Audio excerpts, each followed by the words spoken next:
অনেক ছোট নাইনে পড়ে অনেক স্কুলে পড়ে অনেক স্কুলে সাবজেক্ট আসবো কিন্তু আমি কাল থেকে আসিনি। আমার একটা ছেলে জীবন নষ্ট করতে পারবো, আমার ছেলে জীবন নষ্ট করতে চাই না। আমি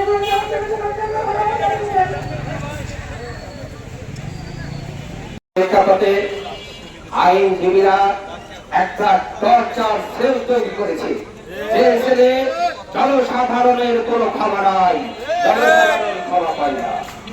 আমরা চাই একটা অতি তুচ্ছ ঘটনাকে কেন্দ্র করে, একটা স্বাভাবিক ঘটনাকে কেন্দ্র করে এরা পুঁজি করে এই টর্চার সেল তৈরি করেছে। আমরা দুর্নীতিগ্রস্ত নেশাগ্রস্ত নাহিদকে জানিয়ে দিতে চাই, তুমি যেটা করেছো। রনিকে জানিয়ে দিতে চাই, তুমি যেটা করেছো ঠিক করনি। এই জনগণকে নিয়ে বিভিন্ন দিকে বিভিন্ন ভাবে কথা হয়েছে। তার দুটা সন্তান সহ জেলখানায় আছে।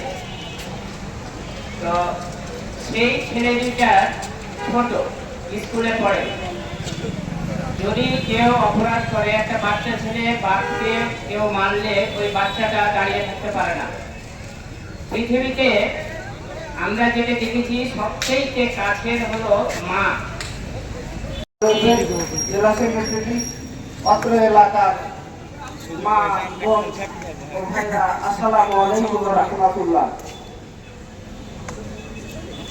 নিশ্চয় আপনারা অবগত আছেন, 17 মে একটি ক্ষুদ্র বিষয় নিয়ে এখানে আমাদের একটা বিষয়কে নিয়ে বাবলু, সে একজন ব্যবসায়ী।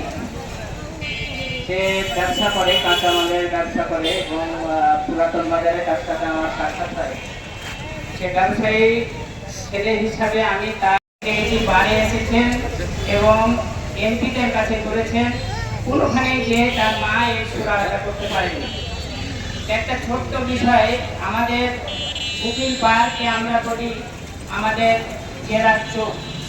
আমাদের জেলায় যে সমস্ত সমস্যার সমাধান করেন তারাই করেন, এবং আমরা কোনো জায়গায় কোনো সমস্যায় পড়লে তাদের কাছে গিয়ে আমাদের এই সুরাহা করতে হয়। আমরা দেখেছি ছোট ছোট বিষয় কিন্তু বৃহৎ আকার ধারণ